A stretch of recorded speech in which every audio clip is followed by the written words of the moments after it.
Fala, galera! Olá, como vocês estão? Estamos começando aqui mais um Universidade da Bola. Hoje inverteu-se os papéis aqui, né, Júlia? Sim, só hoje. Só hoje, hein? Mas já apresentando aqui, hoje a co-host dessa vez é a Julinha. E aí, Julinha, tudo bem? Tudo bem, né? E você? Tudo bem, tudo bem. E o nosso convidado, direto da 98, estava aqui pertinho, né? Então, deu para dar uma passada aqui para bater um papo, com a gente. Hoje a gente está aqui com o Leandro Cabido. E aí, Leandro, tudo bem?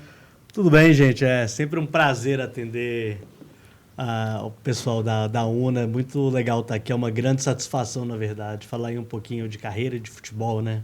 É verdade. Menos de futebol, mais de carreira, ou mais de futebol mesmo. A gente vai decidir isso ao longo do processo. Ah, verdade. Porque ainda mais hoje, dia da última rodada do Brasileirão, não tem como dar uma... Tá quase tudo decidido, né? Mas tá bom. Mas fala um pouquinho aí da sua carreira, seus estudos, até o Leandro Cabido de hoje aí da 98 Esportes. O detalhe é que eu formei há muito tempo atrás, né? Parece que não, mas eu formei em 2007, cara. Fim de 2007 que eu formei. Eu estudei Pode falar de concorrentes aqui, né? Pode. Eu gosto da UNA, mas eu formei, na verdade, na Newton Paiva. Ah, sim. Né? E entrei lá em 2004, formei no fim de 2007. E a partir daí a minha carreira sempre foi pautada para fazer jornalismo esportivo na sua essência, né? Uhum. De cara eu consegui um emprego na Sempre Editora, né, que edita os jornais do Tempo, Super.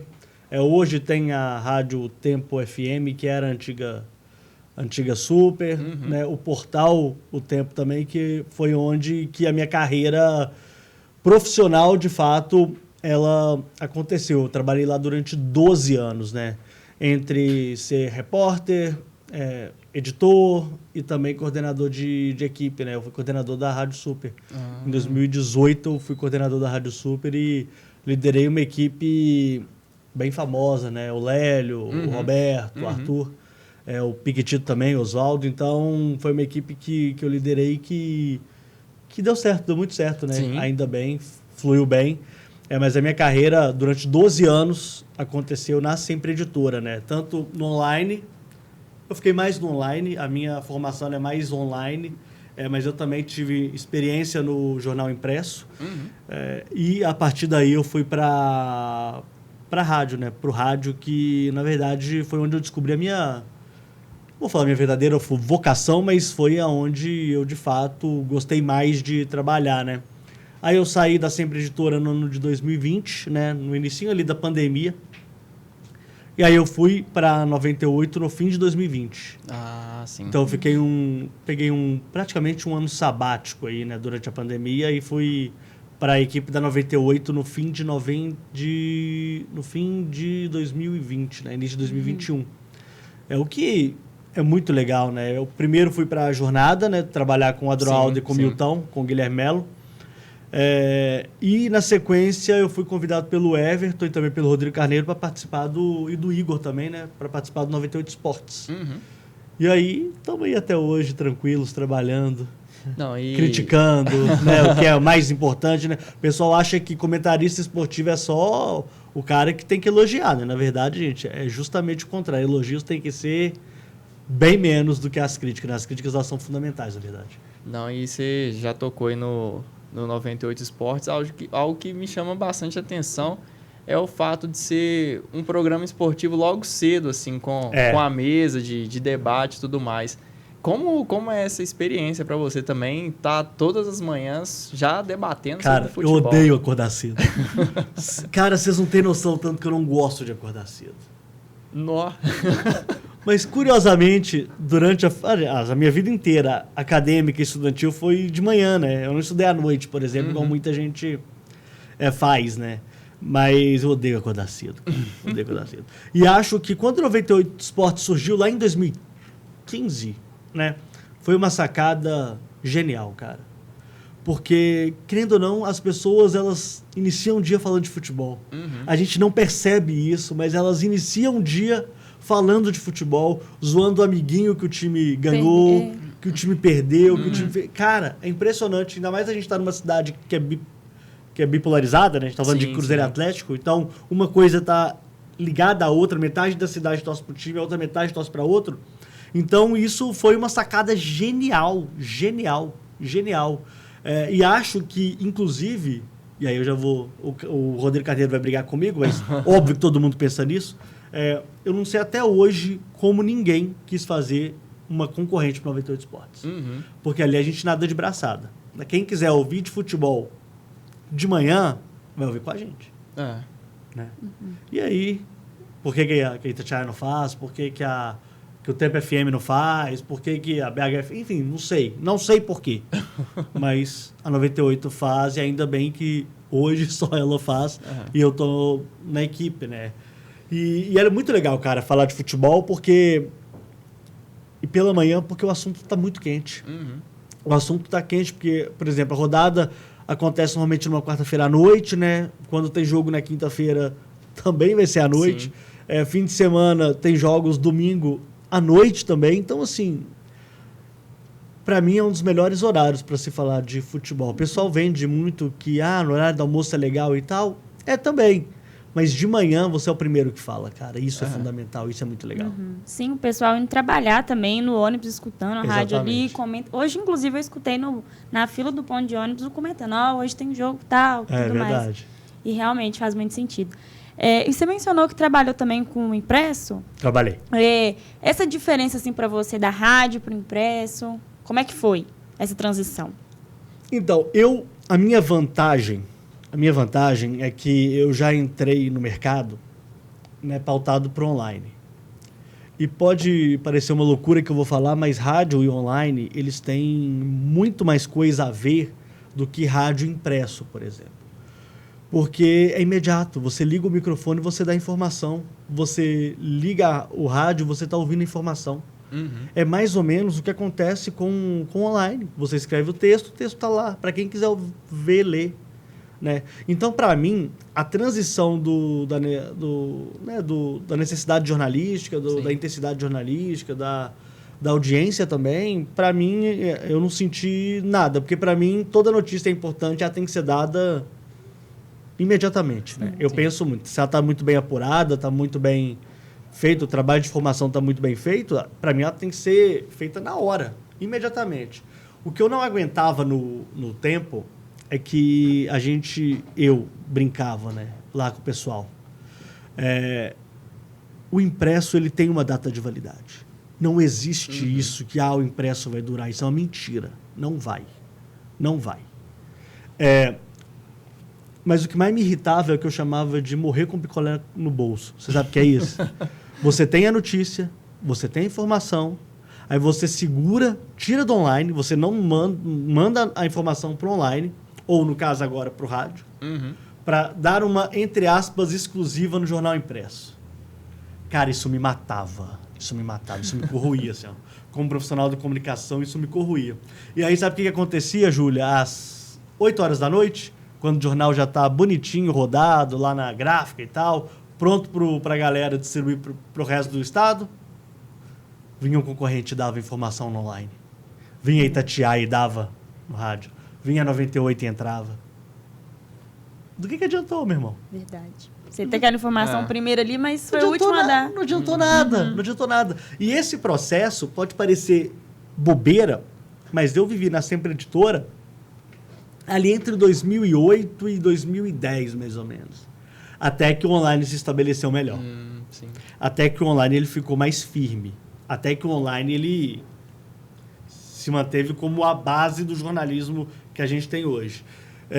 Eu já cansei de ver repórter virando para mim, eu como editor do portal, e o pessoal falando assim, não dá isso não, vamos segurar essa informação exclusiva para amanhã. Como se aquela informação exclusiva venderia mais jornal ou não. Isso também é uma ideia ultrapassadíssima, né? Isso aí, a gente está falando da década de 90, cara, quando não tinha internet. Quando a internet era discada, gente. Você segurava informação para vender jornal, quando a internet era discada, cara. Se as pessoas estão fazendo isso até hoje, desculpa, vocês estão fazendo errado, né? Então, a minha adaptação para o rádio, ela foi mais rápida e melhor porque eu já era do online. Eu já saí de uma geração mais preparada para o online. Talvez a minha geração, essa que formou em 2005, 2006, 2007, 2008, ela já veio mais preparada academicamente para o online do que as turmas anteriores, né? Quem, por exemplo, formou no fim da década de 90, no início dos anos 2000, essa turma ela ficou ainda meio que perdida no meio da transição, né? Nós não, nós já ficamos mais atuantes com relação a isso, né? E o impresso ele é muito gostoso também, cara. Ele é muito legal. Só que eu acho que o jornal impresso, ele perdeu a essência para mim do jornalismo, que é o factual. O factual, para mim, é a essência do jornalismo. É claro que existe o jornalismo de opinião, o jornalismo elaborado, um jornalismo, né, bem desenvolvido. As grandes reportagens. As grandes reportagens. Cara, mas hoje as grandes reportagens... Sabe o que são as grandes reportagens hoje, gente? Uma thread no Twitter, com todo respeito. Não, é sério. Com todo respeito. Porra, é claro que os grandes jornalistas, as grandes reportagens, elas têm um impacto forte ainda. Mas elas estão cada vez mais raras porque a nossa necessidade imediata de informação, ela está consumindo isso. E isso é um caminho sem volta, tá? Não adianta também o jornalista mais antigo, o jornalista mais experiente, achar que a gente vai mudar uma geração inteira só porque você quer. Na verdade, é a gente que tem que se adaptar ao que vai acontecer, ao que está acontecendo, do que a gente ficar com essa soberba idiota, com perdão da palavra, de querer moldar a audiência. O jornalista não molda a audiência, né? E eu vejo muita gente tentando fazer isso. Por quê? Porque isso acontecia nas décadas anteriores. Só que isso não acontece mais. Hoje em dia é tudo no celular. Você chegou a notificação, saiu ali, você vê, tá tudo mais rápido. Claro. Realmente. Claro. A gente nas bancas mesmo, é muito raro você ir numa banca hoje. Você tem informação no seu celular, então você não tem essa necessidade. Banca. E aí, gente, com todo respeito a quem tem banca, tá? Inclusive, saia desse negócio. Lugar onde você compra bala e chiclete e álbum de figurinhas. Acabou, gente. O jornalismo impresso, ele infelizmente, ele acabou. Mas acabou porque ninguém usa máquina de escrever ainda, gente. Né? As coisas evoluem. Né? Hoje você tem uma dinâmica de consumo completamente diferente do que você tinha antigamente, né? E é natural que isso aconteça, tá? Antes que as pessoas, né, joguem pedra, xinguem, né? Eu não sei se tem professor da ONU que vai brigar comigo, mas, gente, esquece. Acabou. Não, e você que veio do online para o rádio, não tem como fugir das redes sociais. Como você enxerga a rede social para o jornalista hoje também? Então, a rede social, cara, ela é... Eu achava que não, mas eu tô cada dia mais... Não vou falar assustado, porque não é isso, né? Mas é onde as pessoas se mostram, na real, né? É onde as pessoas mostram, na verdade, quem elas são. Isso é um perigo, cara. Só que, assim, obviamente... Porra, quem sou eu para... Falei palavrão, perdão, tá, gente? Quem sou eu para falar o que a pessoa deve ou não deve postar, cara? Isso não existe, né? Esse controle de informação, esse controle de liberdade de expressão não existe, né? As pessoas fazem o que elas quiserem. Mas eu tô vendo muita irresponsabilidade com relação a isso. Muita gente achando que é jornalista e não é. Muita gente bancando informação que é mentira. Muita gente espalhando fake news também. Só que eu sou contra a regulação também. Por quê? Cara, as pessoas têm que ter maturidade de entender também o que elas consomem, cara. Se com todo perdão da palavra, tá? Se alguma tia nossa tá espalhando fake news, a nossa missão, a nossa função, como mais jovens e, entre aspas, mais bem antenados, é virar para ela e falar assim, olha, na verdade meu pai faz muito isso, inclusive. Meu pai vira, olha, não é bem assim e tal, tá aqui... Você tem que saber aonde você está consumindo essa informação. Né? Antigamente, as pessoas usavam muito as redes sociais, principalmente o Twitter, para agariar fontes, né? Procurar fontes e tal. Só que isso não funciona mais, né? Isso diminuiu bastante, né? Mas as redes sociais, elas são um caminho sem volta, não tem jeito, né? E acho que é uma parte fundamental da nossa história, né? Do momento que a gente está vivendo. Porque antes, e aí é um fato de positividade completa com relação à rede social, é que antes só quem tinha isso aqui, ó, o microfone, é que tinha o poder da palavra, cara. Uhum. E se você for parar bem para pensar, isso é um absurdo. Uhum. E é claro que antigamente a gente não tinha meios para todo mundo ter uma voz, etc. Né? Mas a rede social ela vem para dar voz para todo mundo. É claro que você vai ter voz que você não vai gostar, vai ter voz que está praticamente cometendo um crime ali, mas é isso, cara. Você consegue hoje dar voz para todo mundo através da rede social. Sim. E também um ponto muito importante a ser mencionado é que você está lá no programa, fazendo os comentários, e a pessoa acha a sua rede social, vai lá e faz um comentário te xingando, acabando com você, que isso está sendo muito comum. Isso é toda hora. A pessoa acaba com você, ele nem te conhece. Você está fazendo um comentário ali profissional, uma análise, a pessoa vai lá, vê um monte de comentário, isso eu não concordo com isso, te xinga, invade sua privacidade, isso é uma coisa que está sendo muito comum. Sim. Mas eu não me importo. Uhum. Inclusive, se quiser me xingar... Sabe por quê? Porque... A minha função é um pouco mais do jornalismo de opinião, que é o de ser comentarista, é o de expressar aquilo que você pensa de fato com o que você está vendo, né? Porque o jornalista, por exemplo, o repórter ele vai em busca do fato, né? O jornalista de opinião, ele não vai em busca do fato. Na verdade, ele vai analisar o fato, ele vai dar um overview sobre o fato, Sim. que é o que eu faço todos os meus dias. Né? E gerar opinião e opinar é um negócio que é de muita responsabilidade. Porque eu sei que quando eu estou falando, tem muita gente que vai odiar, tem muita gente que vai discordar, tem muita gente que vai amar, tem muita gente que vai concordar e concordar muito, tem gente que vai relativizar o que eu falo. E assim a gente vai tocando a vida, né? Eu recebo ali, talvez, em média, por dia.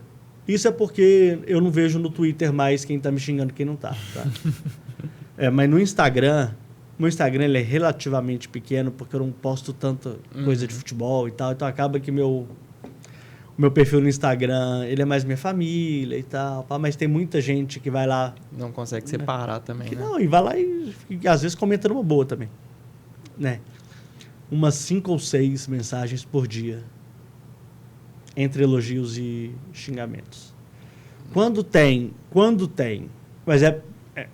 mas tem aquele detalhe, como meu perfil ele não é um perfil completamente focado no futebol...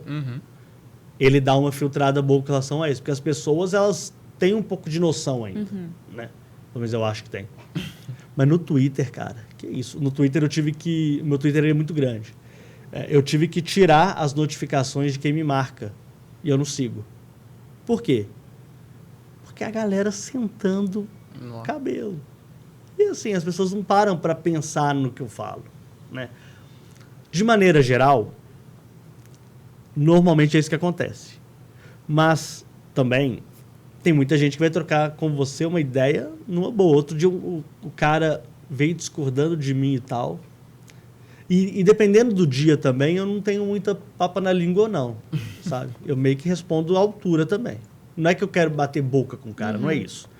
Mas, porra, você tá lá falando e tal. Você explica A, B... eu não quero ser dono da razão também não, tá? Aliás... Uma coisa que eu não quero é ter razão em 90% das coisas que eu falo. Mas aí o cara, ele deu uma sentida e ele veio no meu privado pedir desculpa, falando que é meu fã, que gosta muito do meu trabalho, que ele se exaltou e tal. E tem outro fenômeno que é interessante. Eu encontrei com um entregador aqui embaixo. Né? Eu cheguei, o cara me viu, ele veio conversar comigo. Até vocês me encontrarem. Ele falou assim, cara, você é o cara que eu mais xingo na 98. Aí eu olhei pra ele assim, então você tem que xingar mais, porque não tá chegando até mim, né? Eu meio que brinco também com a situação, mas o cara me cumprimentou e tal.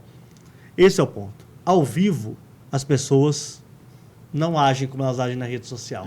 E aí é que tá o B.O. E aí é que eu acho que temos um problema. Porque elas acham que a rede social, ou a internet como um todo, é um meio meio completamente sem regras, sem regulação, que o crime é normalizado. E, gente, não é. Eu não sei se vocês se lembram de um caso que o Mário Sérgio, que Deus o tenha, inclusive, que o Mauro César meio que mandou para a empresa do cara que detonou ele, sim. E a empresa demitiu ele. Sim. Aí, né, no grupo da minha família, assim, pô, mas que sacanagem, que não sei o quê. Não, cara, não é sacanagem, não. Ele cometeu um crime. Né? Você se exaltar por causa de futebol, falar atrocidades, cometer crimes, ofender. Cara, isso é uma loucura. Né?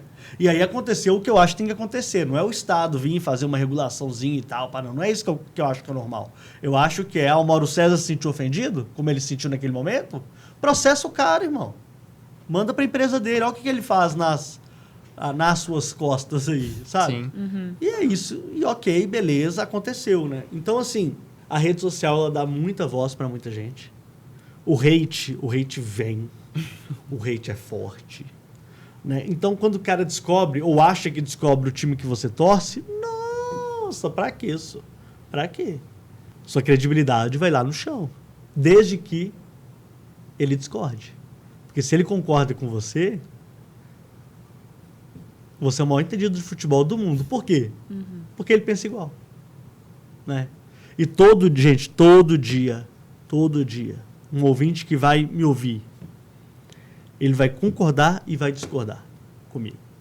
Dependendo do tema, ele vai fazer isso. Porque é normal. E é assim que tem que ser. Né?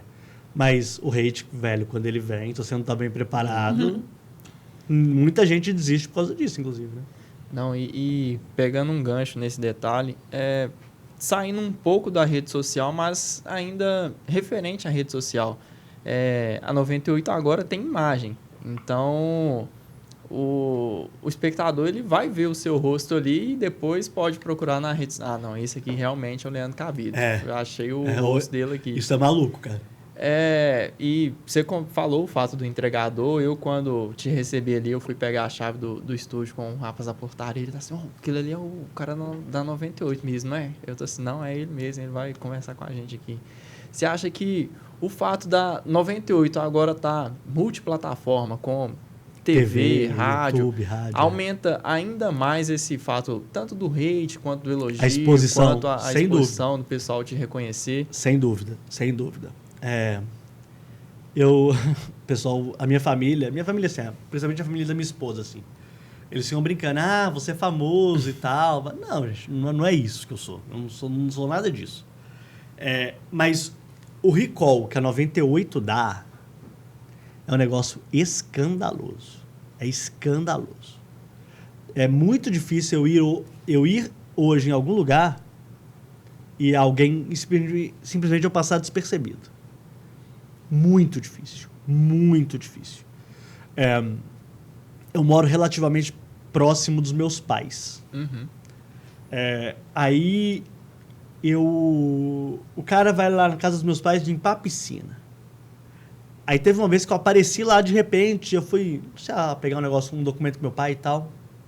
Aí o cara ficou parado me olhando, aí eu olhei pra ele assim, e assim, eu sei o que a pessoa tá pensando. Né? Antigamente eu achava que era alguma coisa no meu rosto, nossa, será que tem alguma coisa no meu rosto? Não.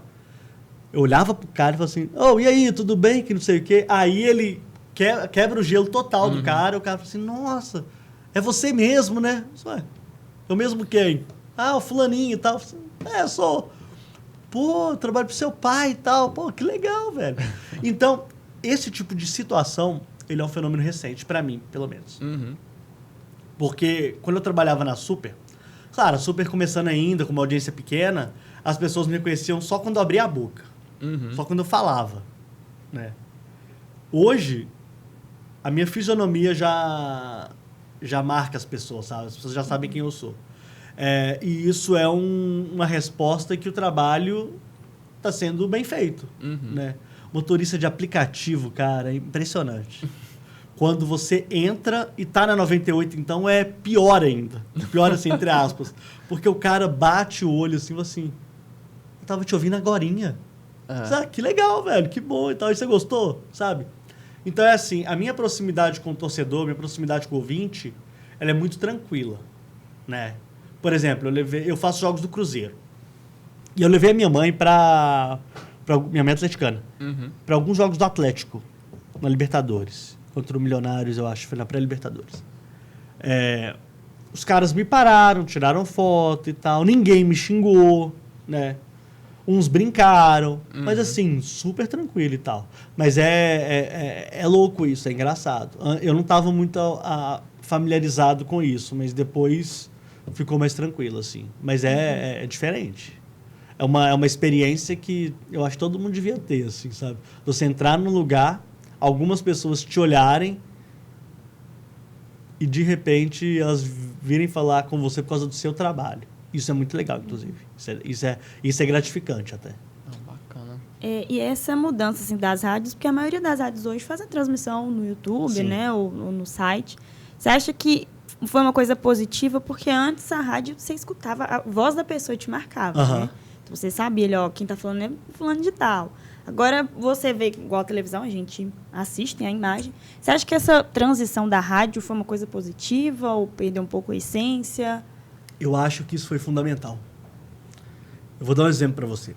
Antigamente, eu gosto de ouvir rádio, tá? Não sou um maníaco do rádio, não. Mas eu gosto de ouvir rádio. Antigamente, por exemplo, eu quero ouvir um comentário depois de algum jogo lá do Sul.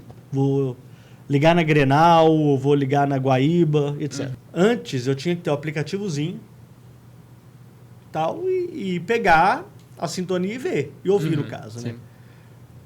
Hoje, eu tô na minha casa, depois do jogo, lá sossegado, eu simplesmente pego o controle da minha televisão e já coloco na Rádio Grenal, no YouTube, dos caras já comentando do jogo que eu acabei de ouvir com eles. Isso é muito legal. Porque praticamente, você tira todas as fronteiras. Você não tem mais fronteira. Porque qual que é a grande limitação do rádio, gente? O FM e o AM. O AM vai mais longe. E o FM, ele é uma onda curta, então, né, mais restrito. Você tem aí um raio, sei lá, de 150 quilômetros, 200 quilômetros, com uma qualidade legal. A internet e o YouTube, eles praticamente expandiram isso a nível global. A nossa audiência hoje, por exemplo, no YouTube a gente está batendo de manhã cedo a maior audiência do rádio mineiro, com certeza. 2.000 ouvintes simultâneos, 2.100, mais ou menos por aí. E eu tô para te falar que 25% a 30% dessa audiência é de fora do estado. Não é nem de fora de Minas, não. É muita gente nos Estados Unidos, é muita gente na Europa.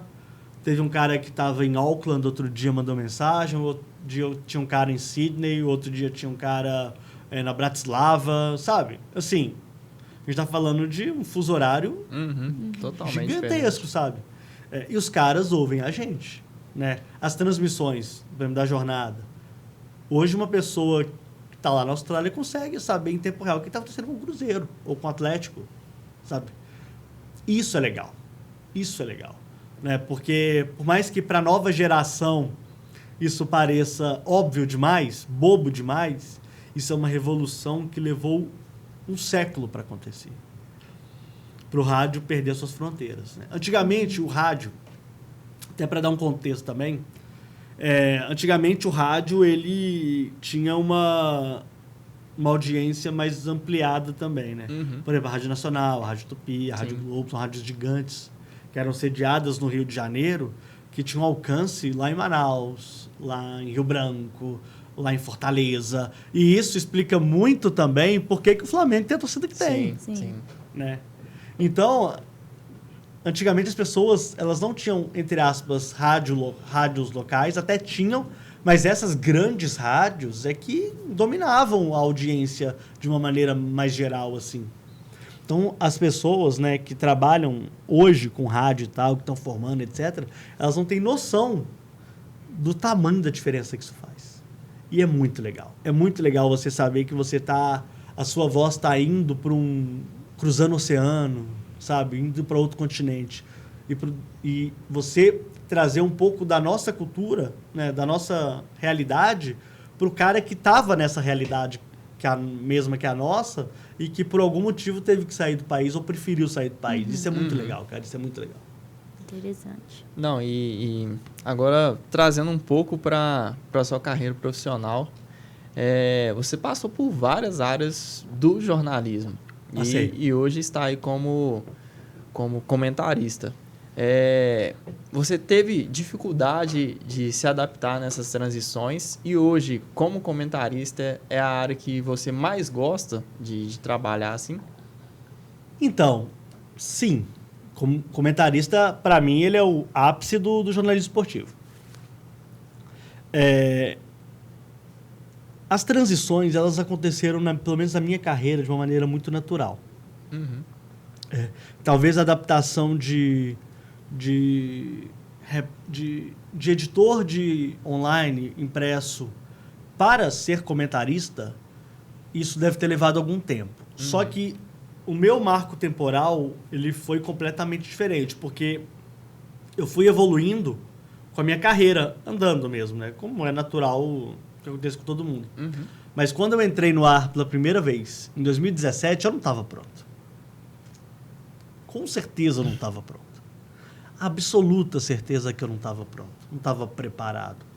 E não é preparado de conhecimento ou saber o que falar. Não é nada disso, cara. É porque é diferente, né?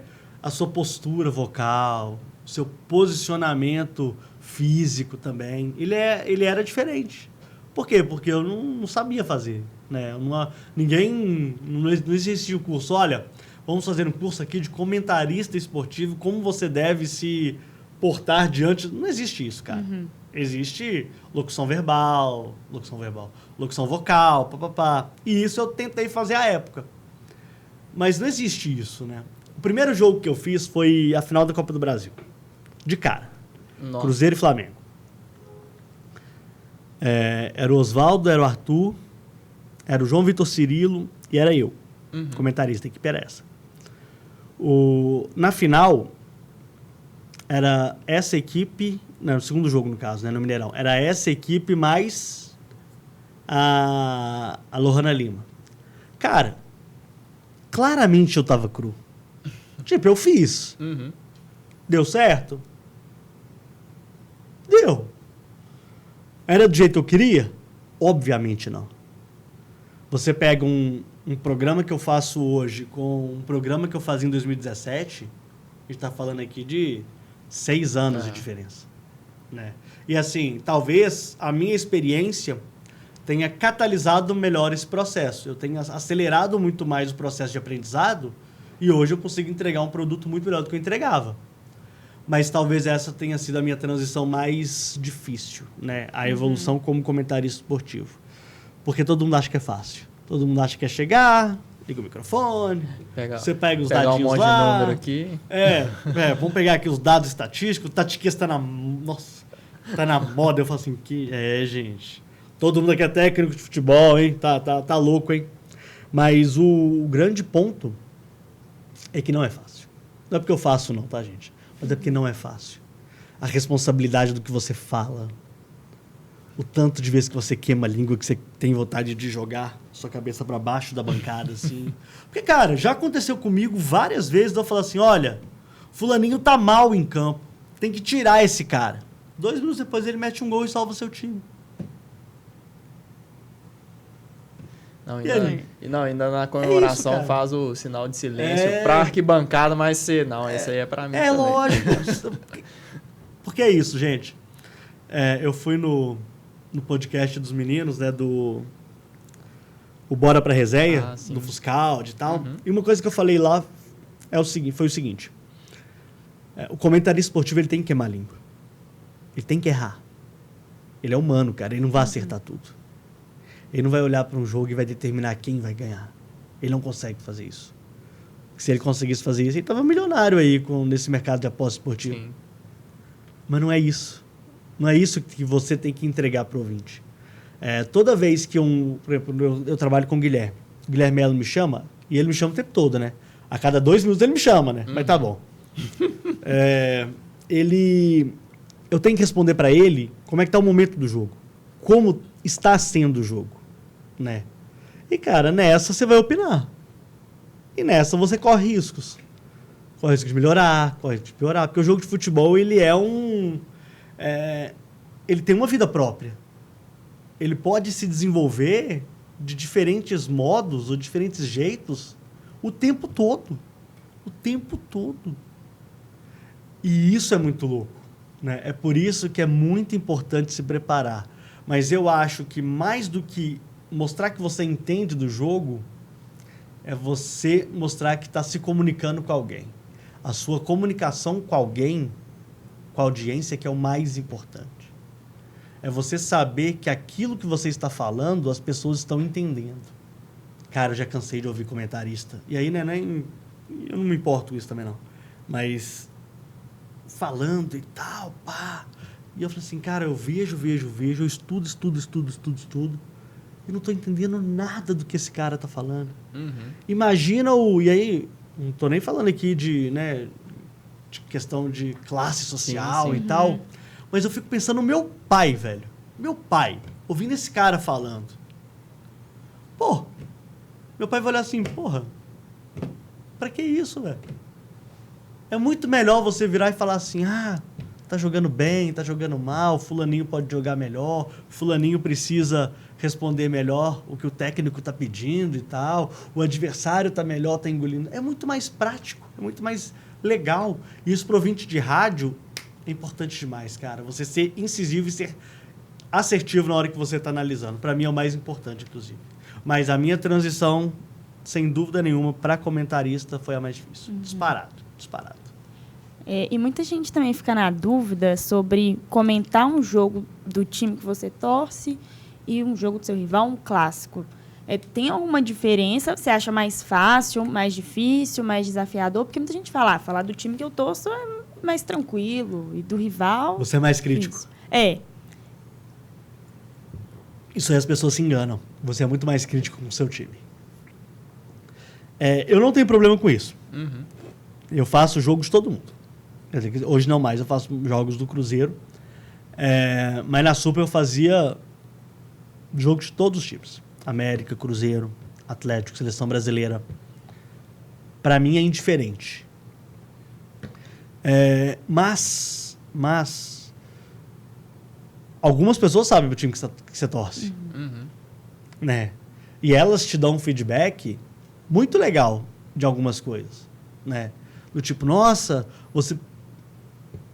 A gente fala, pesou a mão, né? Uhum. Hoje e tal, né? Você passou pano aqui e tal.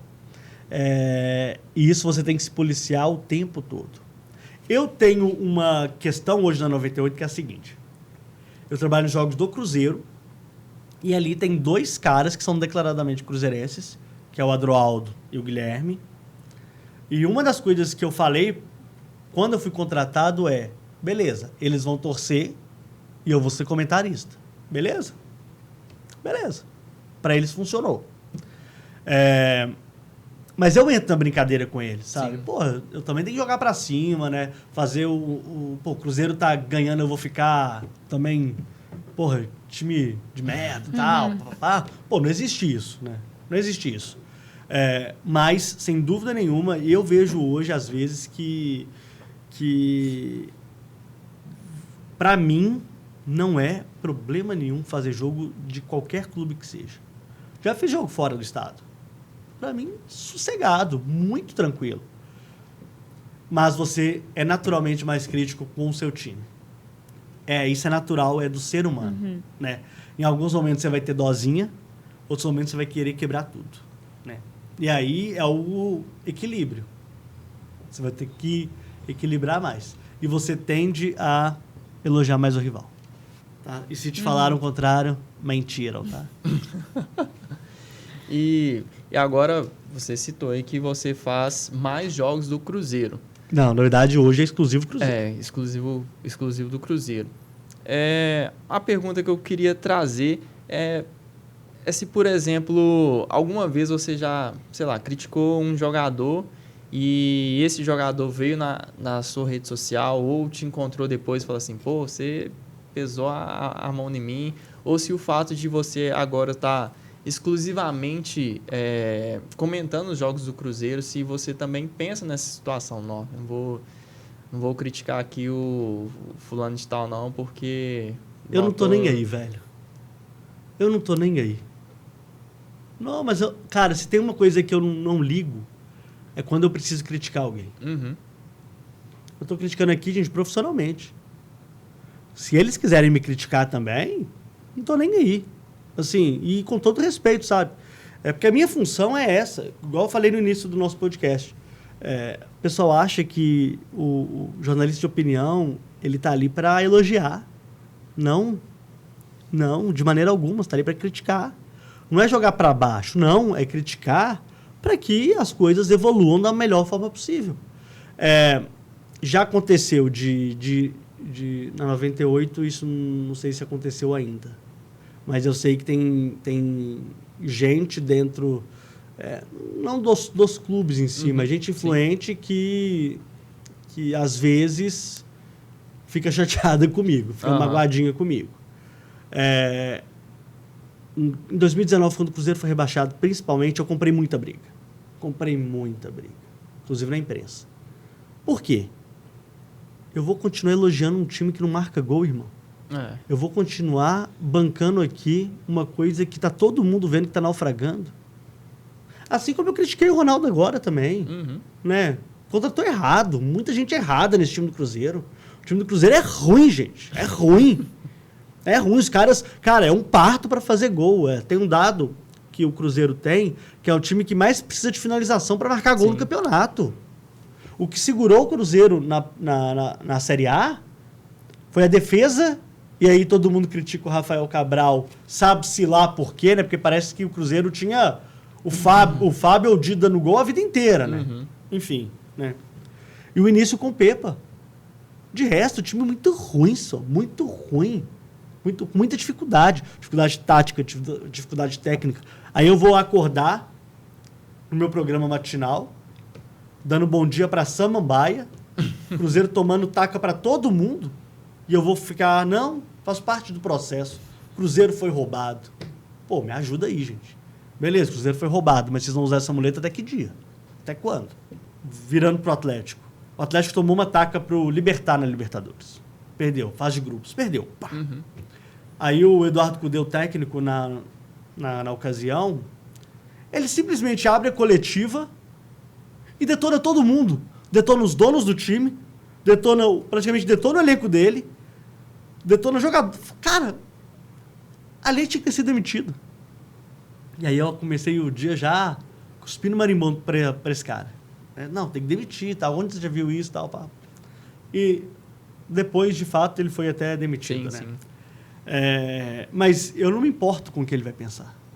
Porque se eu começar a pensar ou me preocupar com o que as pessoas estão pensando do meu comentário, o microfone não pode ser ligado para mim. Você tem que ter opinião, cara. Você é pago para ter opinião. Né? E não estou falando que é opinião de tudo, não. Mas, baseado na sua matéria-prima de trabalho, você tem que ter opinião. Não adianta. E como eu falei lá no início, agrada e desagrada. E é todo mundo, tá? Desde o presidente do clube até o porteiro. Isso acontece. Nossa, imagina essas situações a qual aí se passam nesses momentos, né? E já aconteceu de alguma vez, por exemplo, refletir isso na sua família, esposa, pais? Não, eu sou muito reservado com relação a isso. Não reflete direito em mim. Então, dificilmente vai chegar a familiares, etc. Agora, quando a gente fala de rede social, o jornalista ele tem uma... Não vou falar que tem uma capa de proteção, mas ele tem uma certa tranquilidade. Agora, jogador de futebol é duramente criticado. Rede social. Bruno Rodrigues, foram na esposa do Bruno Rodrigues outro dia. Foram na esposa do Everson. Foram no próprio Everson. Chega, sabe, a ser absurdo o que aconteceu. O Vargas, cara, massacrado na rede social, sabe? Não, gente. Não é ali que vocês têm que protestar, cara. Se vocês estão insatisfeitos com a postura de um ou de outro, existe um lugar para fazer isso. Chama-se Arena MRV e Mineirão. Faça isso lá. E no caso, Independente também, de vez em quando, né? Faça isso lá, cara. Você vai na rede social atacar as pessoas. Ô, gente, isso é coisa de gente louca, doente, com todo respeito. Sim. Isso continua com aquele pensamento que internet é terra de ninguém, né? É terra de ninguém. E como você mesmo comentou, o Mauro César conseguiu provar que... É isso. o contrário. Exatamente. Sim. E agora, a gente falando um pouquinho do futebol, comentar dessa final do Brasileiro, do campeonato. Então, qual que é o ponto do campeonato hoje? Né? O campeonato, ele, pra mim, está decidido. O Palmeiras vai ser campeão e o Bahia vai ser rebaixado. Posso estar falando uma bobagem aqui? Posso. Pode ainda cair Santos e no caso, o Vasco da Gama também. Mas a última rodada do campeonato, a 37ª no caso, ela definiu praticamente tudo. Porque o América venceu o Bahia, que era algo improvável. Sim. Aconteceu. Que futebol é uma caixinha de surpresa, né, gente? Aconteceu. E é muito improvável que o Bahia consiga vencer hoje o melhor time do campeonato para mim, que é o Atlético. Muito improvável. Sim, com o segundo turno espetacular. Pode acontecer? Pode. O América ganhou do Bahia. Mas é improvável que aconteça. Né? E é interessante isso, né? Porque há 2 rodadas atrás, o Bahia meteu 5 no Corinthians. Né? Aí todo o cruzeirense olhando assim, nossa, ferrou e tal. Pá, esses caras não vão perder mais, a nossa briga agora é com o Vasco e tal, aquela coisa toda. Calhou também do Cruzeiro ganhar jogos improváveis. O jogo contra o Goiás, por exemplo, no último segundo, maluquice. Contra o Fortaleza também, né? Todo mundo achando que ia tomar uma taca lá, foi lá e ganhou. Então, gente, futebol é isso, cara. Futebol ninguém ganha de véspera. Mas, na situação que se desenhou para hoje, ficou muito difícil. Muito difícil mesmo o Atlético ser campeão. Aí quando você vai olhar na probabilidade que o departamento de matemática do FMG faz, o professor Tristão Garcia também faz, o pessoal do Infobola também faz. Não está 100% Palmeiras, porque de fato não é matemático. Mas eles estão bancando lá 99,9%, é uma mentira. É 99,9999999%. São 5 ou 6 noves depois da vírgula. Por quê? Porque tem que acontecer 2 goleadas simultâneas que não aconteceram no campeonato ainda. Que nem o Cruzeiro fez e que nem o Atlético fez. Não, então, e no caso do Cruzeiro, no ano, né? Cruzeiro no ano, assim, contra o virtual campeão brasileiro, que é o próprio Palmeiras. Sim. Assim, gente, qual que é a chance disso acontecer? Nenhuma, 0. Né? Então, assim, não tá lá por figuração, assim, completamente. Assim, é um número figurativo. Esse 99,9% do Palmeiras, porque já é 100%, sem dúvida nenhuma. Não, e a CBF ainda fez uma gracinha ainda para os clubes, fez 3 taças e... É porque isso, na verdade, está no regulamento e é protocolar. Ela não pode correr risco nenhum. E querendo ou não, a taça do Campeonato Brasileiro, ela já está meio que estabelecida, né? Sim. Então, assim, se não vai usar esse ano, vai usar ano que vem, vai usar no outro ano, né? Então, não, assim, não é igual a da Libertadores, que tem a plaquinha. Exatamente, então... né? Não tem a plaquinha e tal. Então, acaba que não tem problema ela fazer vários troféus, né? Mas é protocolar, então fez e manda um para cada lugar e vê o que vai dar, né? Mandou, inclusive, pro jogo do Flamengo, né? Sim. Também, então... Que tem que fazer só 13 gols. Não, não tem jeito, gente. Acabou o campeonato. Não, é complicado. E a gente já tocou aqui nos clubes mineiros, né? Como você avalia o ano de cada um? Atlético, Cruzeiro e até mesmo do América, que a gente esperava muito mais e... Eu não esperava nada do América esse ano. É mesmo? Nada. Bom, agora você me surpreendeu. Nada. Sabe por quê? Existe uma comoção em cima do América que para mim é desproporcional. Vocês são americanos, não, né? Não. Não, porque senão eu paro de falar. Para mim existe uma comoção no América que é desproporcional. O América é um clube que teve 2 anos de exceção. E ninguém vai me provar o contrário. Ninguém vai conseguir me provar o contrário. Foi o ano de 2020 e 2021. Isso. Né? Foram esses Subiu 2 e se anos. manteve. que foram para... Ele foi para Libertadores, no caso. E para a Sul-Americana ano passado. Para esse ano, para essa temporada. Isso foram anos de exceção. O América, até o ano passado, ele subia de divisão e caía no campeonato seguinte. O América tem um problema de jogar fora de casa e estádio neutro. O América não tem mando de campo. A única vantagem do mando de campo do América é não ter a viagem. É só isso. Esse ano, eu certamente fui no Independência aí para ver o América umas 3 vezes. Foram 3 vezes. Em que o rival tinha mais torcida que o América, cara. E aí não é uma questão de falar mal, falar bem, é uma torcida que não parece, não é isso. Eu acho que é uma questão de aceitação mesmo. Gente, o América é isso aí. Fez 2 anos espetaculares e tá ótimo. Aí você vira um campeonato que tem os 12 grandes. Gente, assim, esses 12 grandes têm muito peso. São times que têm muito peso. E aí pega um Atlético Paranaense, que é um time super emergente.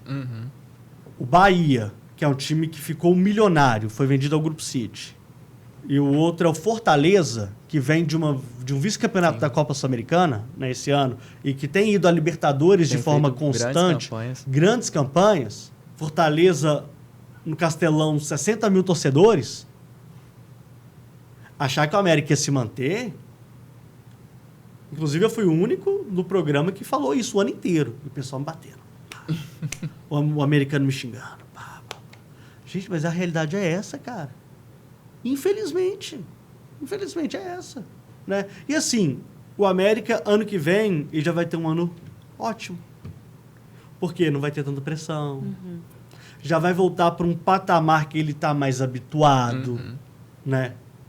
Então...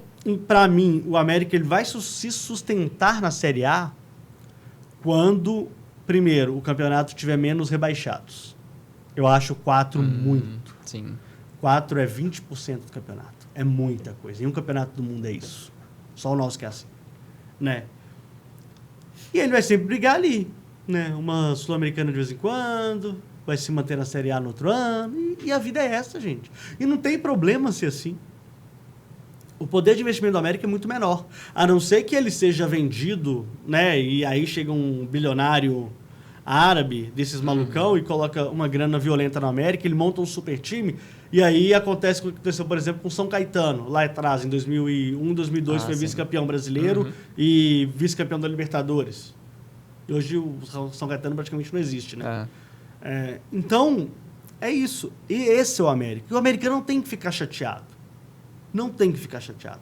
A realidade do time que ele ama é essa. Ele pode gostar ou ele pode não gostar, mas é essa, né? Bom, falei do América. O Atlético. O Atlético é um caso interessante, porque foi um ano de muita força nos bastidores. Foi o ano que o Atlético virou SAF. O ano que o Atlético teve a inauguração da sua arena, mas ele ainda tem muito problema financeiro.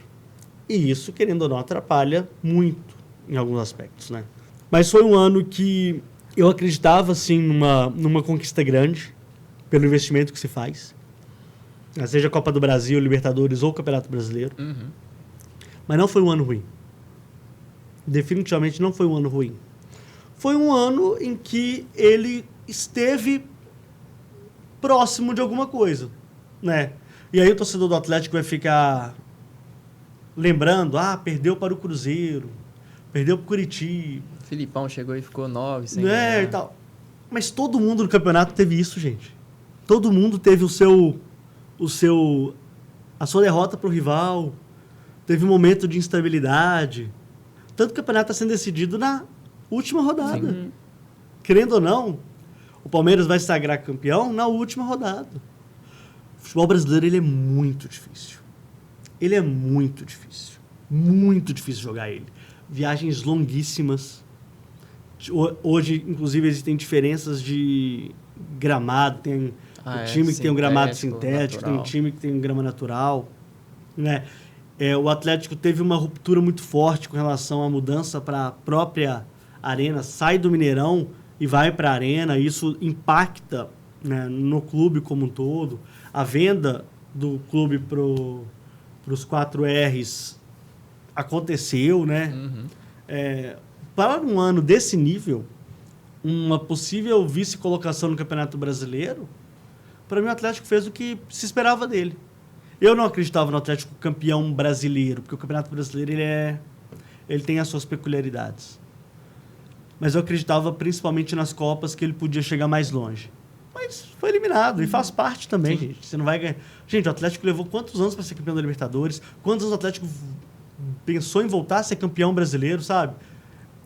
São fases, são momentos, e acho que o Atlético, dependendo da permanência do Hulk ou não, a gente vai ter uma situação diferente na temporada 2024, né?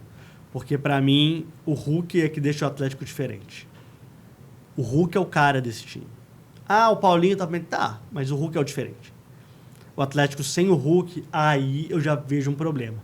Porque, primeiro, que ele é insubstituível, e segundo, o Atlético ele vira um time comum. Ele vira um time ali de 6ª, 7ª, 5ª posição do Campeonato Brasileiro. E, convenhamos, isso é natural, né? As equipes vão variar, as grandes, os 12 grandes, vão variar mais ou menos nessas posições. Então, no caso do Atlético, foi um ano que, para mim, que foi adequado, foi ok. O torcedor do Atlético talvez fique chateado porque não foi campeão, mas, cara, o Atlético não bateu campeão todo ano na sua vida, não. Vamos segurar um pouquinho, né? De boa e tal, tranquilo. Um passo importante para a próxima temporada, que já vai estar na Libertadores, na fase de grupos, assim eu acredito, tá? A não ser que aconteça o hecatombe hoje, mas vai estar na fase de grupos, no seu estádio, e ótimo, e legal, e é isso mesmo. Bom, Cruzeiro. Cruzeiro já é um caso diferente. O Cruzeiro foi um clube na temporada que oscilou muito, mas ele já dava indícios. Ao contrário do Atlético, o Cruzeiro dava indícios de que ia dar merda, com perdão da palavra. O Cruzeiro já começou a temporada muito mal. O Cruzeiro, ele mal se classificou para uma semifinal de campeonato estadual. O Cruzeiro só se classificou porque o América venceu o Tomense no Independência. Porque nem ganhar Democrata na última rodada o Cruzeiro conseguiu.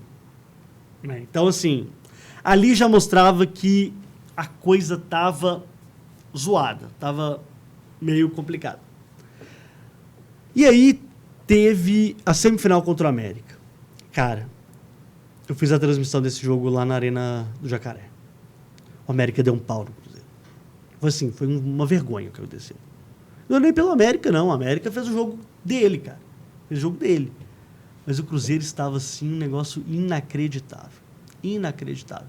E por motivos óbvios, a diretoria já tinha errado e não tinha avisado ninguém. O Pessolano já tinha pedido o boné em dezembro, manteve ele, sabe-se lá por quê, no campeonato estadual. Gente, o estadual não vale nada, mas ele te mostra algumas coisinhas, né? Entre elas é que o Pessolano já não estava com a cabeça no Cruzeiro. Isso ficava claro a cada jogo. Ah, processo de reconstrução, né? O time da Série B saiu, agora a gente tem que montar um time da Série A e tal, pá, mas balela, errou. A diretoria do Cruzeiro errou nesse momento. Ah, o pessoal a gente fez aqui para fazer uma mudança adequada e tal, pá, balela.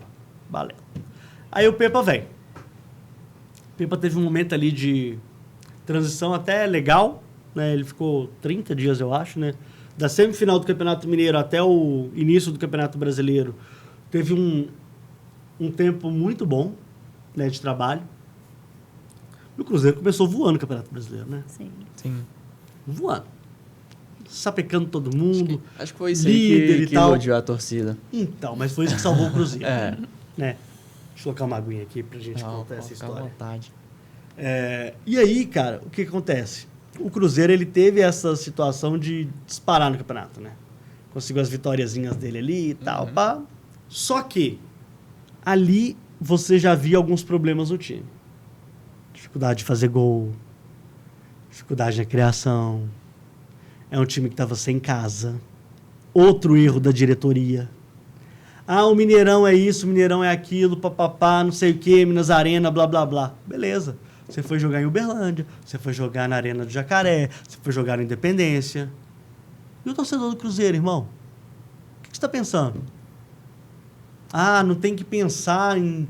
Tem que pensar sim, velho. Se o Cruzeiro não tem um estádio, é uma vergonha para a instituição. Mas tendo o Mineirão disponível, você tem que jogar lá. E fim de papo. Eu não aguento essa conversinha fiada do tipo, os preços estão inadequados. Meu irmão, você tem estádio? Você fez um estádio? Você construiu um estádio? Você levantou tijolo a tijolo no estádio? Não? Então é isso, velho. Você não tem que reclamar disso. Você pode batalhar por melhores situações. Sim. Mas simplesmente, entre aspas, dar um susto numa empresa que é quase uma estatal, que tem praticamente recursos garantidos. Não vai acontecer nada, velho. Não vai acontecer nada. E foi isso que aconteceu. Melhorou aqui e tal, mas no fim, melhorou mais ou menos. Né? Melhorou, mas não... Se você perguntar assim, valeu a pena ficar esse tanto de jogo sem jogar lá? Eu vou te falar que não valeu a pena, de maneira alguma. Aí começou a derrocada no Campeonato Brasileiro. Aí o bicho pegou. Aí a coisa ficou... Aí teve a queda pro Grêmio na Copa do Brasil, natural, ok. Mas quando a coisa virou, principalmente na mudança de turno, não que eu defendia inclusive eu falei isso na transmissão, não que eu defendia a queda do Pepa. Não é isso. Desde que você soubesse quem você vai trazer. Cara, o Cruzeiro demite o técnico sem ter um backup. Sem ter alguém ali, pronto para engajar. Pronto para entrar. O Cruzeiro, ele fez isso. Aí eu fico pensando aqui, porra, que planejamento é esse, cara? Que você simplesmente manda o técnico embora e dane-se. Pô, o Pepa é o técnico dos sonhos da torcida? Não. Mas o que o Zé Ricardo é? Né? Que foi o que continuou o trabalho, né? E isso uma semana depois. E aí, pra mim, foi onde o Cruzeiro errou. Muito. Já tinha errado atrás, como eu já contei. Foi aí onde o Cruzeiro basicamente fez tudo errado. Tudo errado. Porque além de você errar tecnicamente falando, que são escolhas péssimas, escolhas erradas péssimas, você erra na comunicação. Você erra no discurso. Porque o discurso do Cruzeiro é, quero um time jogando pra frente, um time tenso, um time agressivo, né? Praticamente o Manchester City, papapá. Aí você traz o Zé Ricardo. Aí você olha assim pro histórico do Zé Ricardo, aí você lembra dos jogos em que o Zé Ricardo foi técnico. Não é nada disso. Não é nada disso, cara. Então que discurso com todo respeito, que vocês estão fazendo? Uma semana depois, e aí anuncia o Zé Ricardo. Eu lembro que eu estava na esteira, ouvindo o professor Zé Ricardo na coletiva. Um sujeito bacana e tal. Mas não tem condição de ser técnico do Cruzeiro, irmão, com todo respeito. Se ele foi técnico do Fortaleza, do Internacional, do Flamengo, problema deles. Mas do Cruzeiro não tinha a menor condição. Aí ele ganha do Santos. 3-0, bonitão. O Nicão virou o novo Maradona, o novo Zico, né? Dando tapa e tal. E eu olhando esse time, falando assim, gente, tem alguma coisa errada. E aí não conseguiu praticamente ganhar nada, né? Na sequência. Aí vai pro desespero, coloca o professor Fernando Seabra com o Paulo Autuori e o time consegue dar uma ajustada, né? O ano do Cruzeiro foi uma grande porcaria. Uma grande porcaria. E eu sei que a diretoria do Cruzeiro vai falar que foi um ano de reconstrução, uma volta à primeira divisão depois de não sei quantos anos e tal, que possivelmente se classificou para a Copa Sul-Americana, mas a verdade é que se você não é rebaixado, você vai para a Sul-Americana praticamente, né?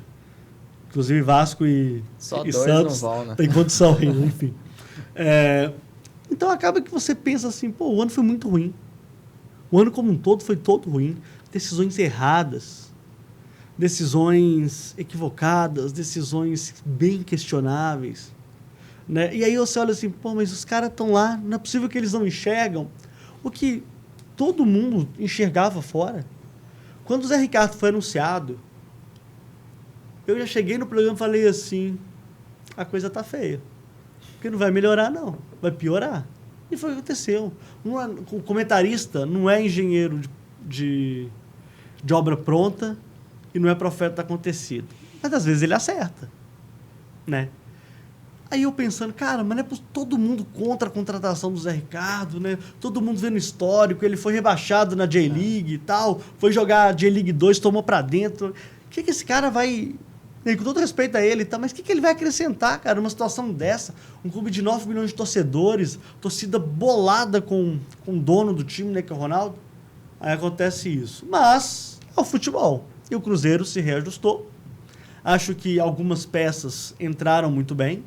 O Matheus Pereira tá rendendo bem agora. O Arthur Gomes voltou a jogar um pouquinho de bola. Colocar o Bruno Rodrigues como um atacante, já o Cruzeiro não teve atacante na temporada, meio que deu uma ajudada. Mas no fim, no grosso, foi um ano muito ruim. Muito ruim. Muito abaixo do que a torcida esperava. Porque a torcida esperava, não era ir para Libertadores. Sim. Não era nada disso. Era passar o ano sossegado. Sem esse sufoco todo, né? Passar sem sofrer, tranquilão.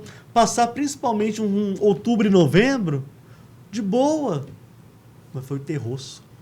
Foi um negócio escandaloso que aconteceu. Mas, como eu falei, né? E pra piorar, vai chegar... Não, perdão. Vai chegar, ainda vai ter o discurso no fim do ano da diretoria. Aí. Olha os objetivos alcançados aí. Porra, mas... Precisava disso, irmão? Pô, não precisava, né? Não, e pra piorar, quando o torcedor cruzeirense olhava a tabela e via Botafogo e Palmeiras nas 2 últimas rodadas, aí eu acho que o desespero aumentava ainda mais. Bateu pra muita gente. Os jogos-chave foram contra Fortaleza e contra o Goiás. Não foi nem contra o Vasco. Contra o Vasco era um jogo que podia acontecer qualquer coisa. Sim. Mas principalmente contra o Fortaleza, tava todo mundo fazendo as continhas, né? Isso aqui é derrota, irmão. Pô, Fortaleza não ganha não sei quantos jogos e tal. Pô, escolheu o Cruzeiro pra bater. Né, pra dar a volta. O Cruzeiro foi lá e conseguiu a vitória. Contra o Curitiba, o pau quebrando, uma derrota. Ali, a torcida do Cruzeiro contava com uma vitória. E já é o futebol. O Cruzeiro, pra mim, ele ganhou jogos improváveis. E se safou. Para alívio da diretoria. E eu espero que o acerto já começa na escolha do novo técnico. E tem que ser um cara bom. Tem que ser um cara que você olha pra ele e fala assim, esse cara é bom. Existem alguns nomes especulados, né? Assim, especulação, né? Agora é o momento também, né? Todo mundo vai falar. Mas fala-se do Fernando Gago, que foi jogador da seleção da Argentina e tal, né? Sim. E muito se especula também do Carpini, que é o técnico do Juventude. Que é bom técnico também, né? Ah, não tem o tamanho do Cruzeiro? Não, mas ele vai começar... Aí que tá a diferença. Ele começaria, entre aspas, a temporada em janeiro, normal, trabalho, tal. Igual o Pessolano começou lá atrás. Mesma coisa. Tranquilinho, sossegado. Mas o Cruzeiro acertando o técnico, aí vai pra montagem de elenco. E aí precisa contratar. Eu tenho a teoria que é a seguinte. Você tem um monte de jogador de média entrega, de baixa entrega, é melhor você ter um que vai te entregar tudo. É o que salvou o Grêmio e é o que salvou o Atlético. Você tem o cara. Não sei se é o Flamengo que tem os caras, ou o Palmeiras que tem os caras. Um cara. Um cara bom, um cara diferente. E uns 3 que vão dar suporte para ele. Aí o Cruzeiro pode sonhar em fazer uma temporada mais tranquila.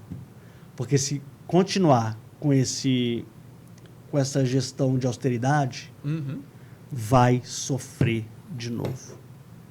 Vai sofrer. E aí aquela frase lá atrás do ex-presidente do Cruzeiro, Zé Perrella, que o Cruzeiro vai virar um novo Vasco, é mais ou menos por aí. Porque o Vasco, não, com todo respeito ao Vasco, história imensa, clube gigantesco, né? Inclusive um beijo para os vascaínos que vão ouvir a gente. Mas o Vasco, ele luta para ficar na primeira divisão todo ano, quando ele não cai. E isso está assim nos últimos 10 anos. Se tornou recordista até de quedas. O que é completamente injusto para o clube.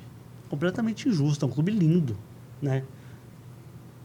Aí é isso. O Cruzeiro tem que tomar cuidado para ele não virar, entre aspas, esse Vasco que todo ano briga para não cair. De grande clube, né? Para não cair. Bacana. Acho que conversa boa, a gente nem viu o tempo passar e rapidinho já foi batendo o nosso tempo. Falo pra caramba também. Ah, que isso. Eu queria que você deixasse um recado aí pra galera, principalmente dos jornalistas que estão estudando, que querem ser um repórter de campo, um comentarista. Dicas, se tiver, mas deixar um recado para esse pessoal. Falar para as pessoas sonharem, igual esses coaches fazem, sonhem e tal. Isso faz parte, isso todo mundo faz. Mas se preparem. Se preparem. As oportunidades, elas são muito escassas. Muito escassas. Isso em qualquer meio, gente. Qualquer lugar, a gente está vendo oportunidades bem escassas. Mas quando a oportunidade aparecer, faça valer a pena. É claro, não se pressione para isso, mas esteja preparado. Quando eu tive a minha primeira oportunidade, lá em 2008, né, numa mídia online tradicional e tal, eu estava preparado para segurar o rojão que me deram naquele momento. Né? Mas se eu não estivesse, eu não estaria aqui hoje, tendo esse bate-papo com vocês. Então, se preparem, né? É importante estar preparado. E preparado em todos os aspectos, né? Aspecto emocional, aspecto de técnico, né? De conhecimento. Eu vejo que hoje as pessoas elas consomem tanta informação que elas não absorvem o que precisa, às vezes, sabe? Absorver o conteúdo que é certo, que é direcionado para você se tornar um grande profissional. Isso serve não só para o jornalista, que é a minha área, mas para quase todas, né, do mercado, né? Então, estejam preparados, porque a oportunidade, se aparecer, você não desperdiçar, né? E é isso que acontece às vezes. As pessoas têm as oportunidades e elas desperdiçam por parte técnica, né? E é óbvio, eu sei que o mercado está difícil, eu sei que o mercado está complicado, eu sei que, né, a gente sonha com algumas coisas e às vezes a gente vai caminhando para outros processos. Ainda bem que não aconteceu comigo, mas pode acontecer com qualquer um, poderia ter acontecido comigo. Mas eu acho que o caminho é esse, gente. Estejam preparados, porque o mercado, ele não te dá perdão, não. Ele é forte. O mercado, ele é praticamente uma entidade, né? Então, esteja preparado para ele. Não, e é isso. Queria te agradecer. O prazer foi todo meu, gente. Muito obrigado mesmo por ter aceito o convite da gente, por estar aqui hoje conversando. Foi incrível, foi sensacional. Sim. E as portas do nosso UDB estarão sempre abertas para te receber. Claro, eu que agradeço, gente. Estou à disposição.